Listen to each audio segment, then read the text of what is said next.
We've chosen the text, we've studied it out, generated a big idea, bounced it off of our audience, determined what we want to accomplish with it, and then also looked at the variety of ways in which we can accomplish that purpose. Those variety of ways are the sermon styles.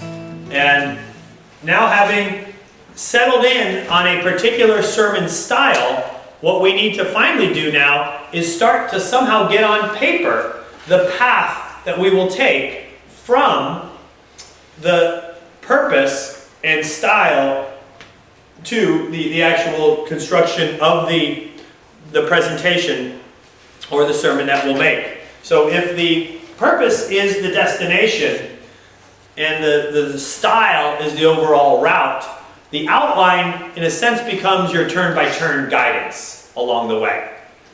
And so, again, going back to this little illustration I had before, is you think of the kind of the mindset of your audience and where it is you want them to end up at the very end of this thing. Well, and I think of that as one of the points of navigation along the way as you make this argument. You know what? There's going to be a little bit of a twist and turn here as I begin to discuss adoption as well as part of the spiritual blessings. So that needs to be an important indicator. And then when I come back to predestination again, I don't want to lose them along the way, so I've got to be careful about that. And then, of course, as I'm really kind of bringing this thing home that you really can celebrate, this is really yours to be able to celebrate, that's another turn. And then ultimately the destination or conclusion that we hit.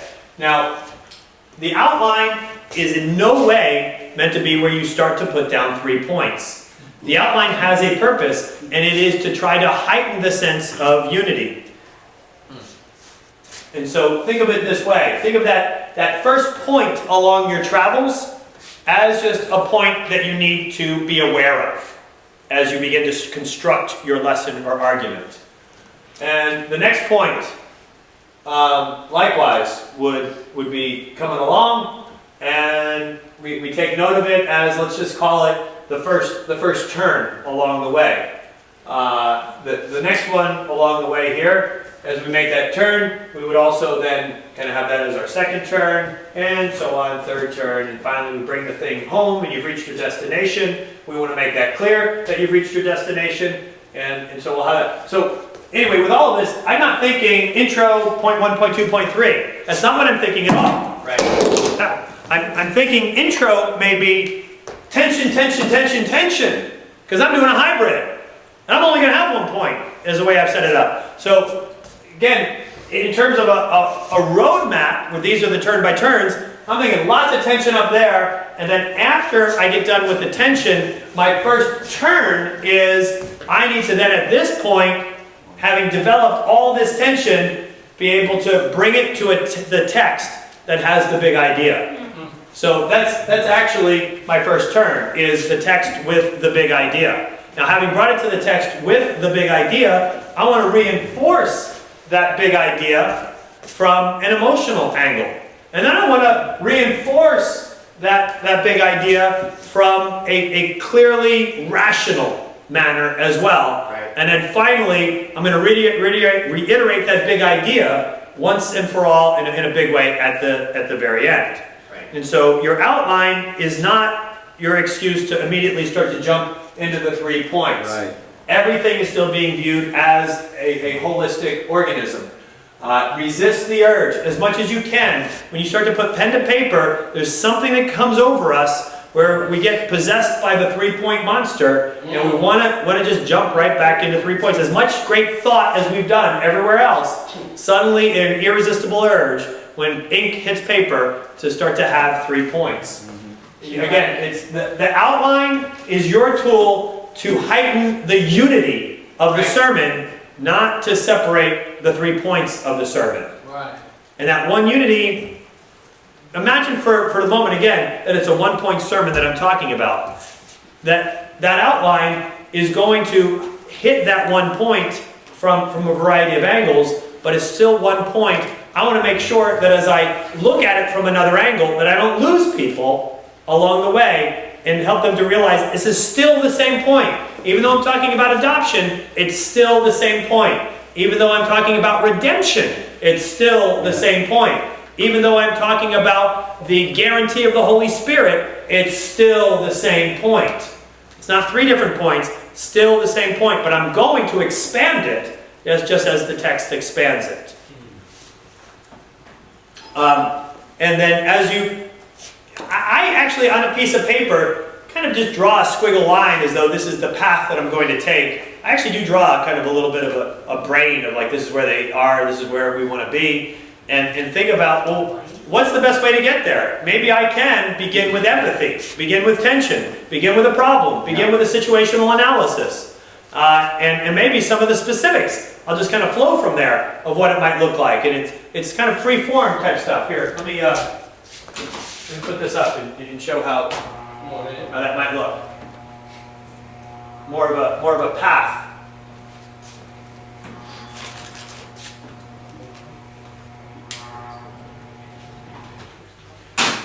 So,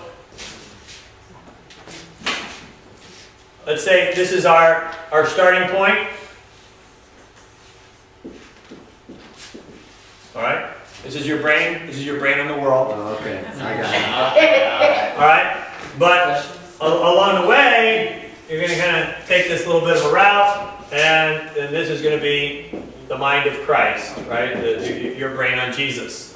And so along the way here, I might think, all right, if I'm going to really kind of bring home this thing in a helpful manner, let's say, who had you had a good one with the Syrophoenician woman, right? So if I'm going to kind of bring home the big idea, and here's kind of where I might put where I want them to be. I want people to kind of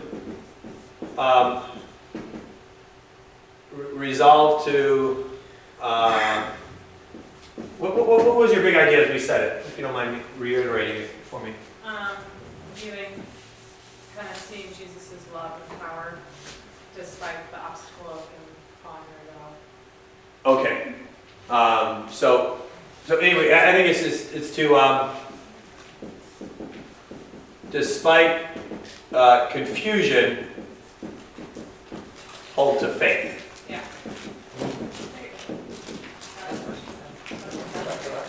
Okay, so that's where I want the mindset to end up being. And actually, the purpose of it all in the very end is kind of like this idea of faith no matter what. Yeah.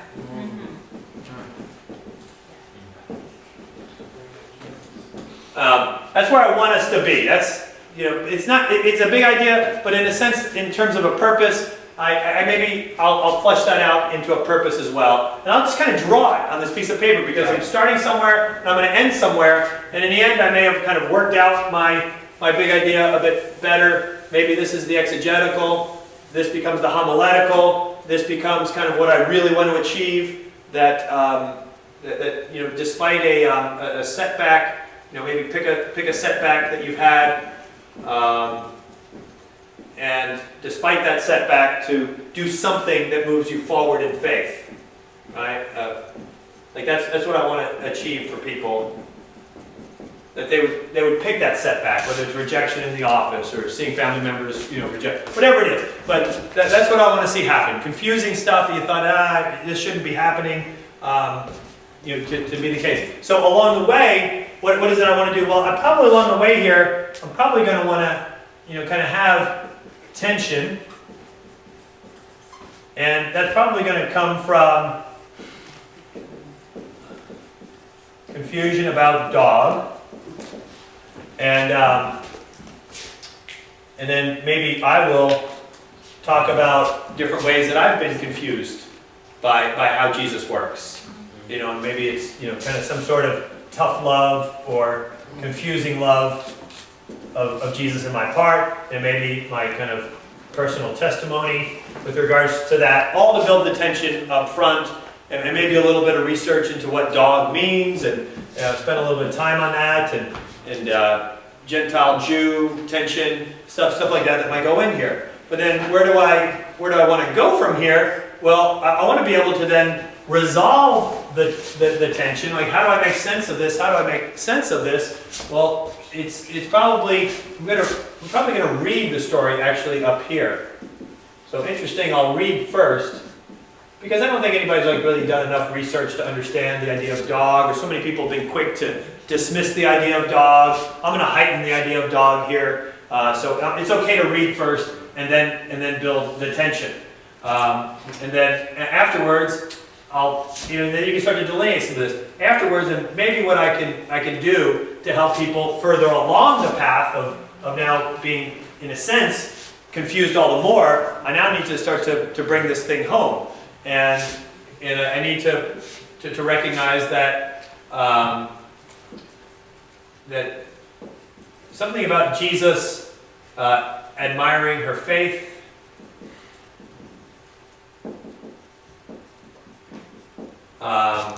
maybe that Jesus has bigger plans, like Jews first, Gentiles later.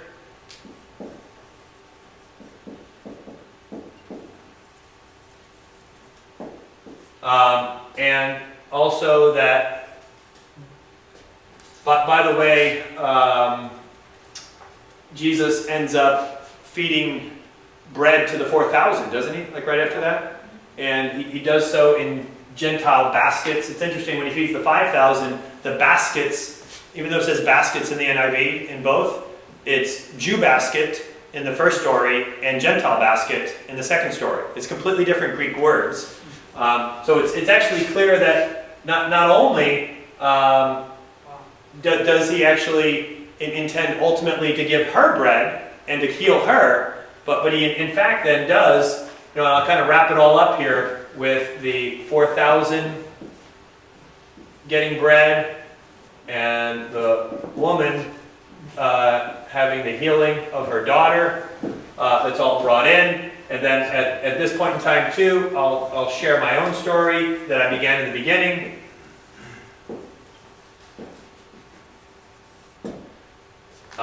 And if there's one kind of big homiletic idea, maybe it's this idea of faith no matter what. Faith no matter what. And maybe it's faith despite this. Faith because he's got faith no matter what because he's got a bigger plan. Faith no matter what, and he actually comes through. I don't know. But it might be the same phrase, but now I'm kind of hitting through all of these things. And it's not so much that I've set up different points, but I've set up the journey. Lots and lots of tension, a little bit of exegesis on dog and Gentile and all of that. Heighten the tension. But then we see Jesus kind of having a breakthrough with the woman. Then we see Jesus actually having plans bigger than ours, because he actually ends up going to the Gentiles. The church ends up becoming mostly Gentiles, and he ends up feeding the Gentiles, the 4,000. So he does bring bread, and bread in abundance to the 4,000, and he heals the woman. And look what he did to me, despite it seemed like I was during the darkest days of my life, and how he brought this through. And so he will do for you. And this is when he loves to be able to work in our lives, when times seem the darkest. And what has been the darkest time, capture that now in a journal, so that when that dark time comes again, you'll be ready to be able to have faith no matter what. What's a confusing time for you right now because Jesus isn't working the way that you seem to be? Write that down and determine of how it is that you're going to have faith no matter what with regards to that. And by the way, who's somebody else in the congregation that you know right now is having a hard time, and you can help them with that? Well, you know what? Write down that person's name too, and be able to get after them and be able to take care of that. So it's kind of that faith no matter what refrain all throughout. So this is actually what it usually looks like on my piece of paper. Right. And then from here, as it goes from this overall mapping of the idea, then I can start to make it more, in a sense, linear. It's all sort of linear anyway here, but make it linear in terms of an actual outline form where it's introduction is all going to be about the tension and all that goes on there. Two, I'll begin to then get into the story more and really flush out her response and all that goes into here. So this is more about her response, but it's not a different point. This is actually where I actually kind of begin to resolve in number two, her response of faith at this point, which resolves the tension and actually takes it off.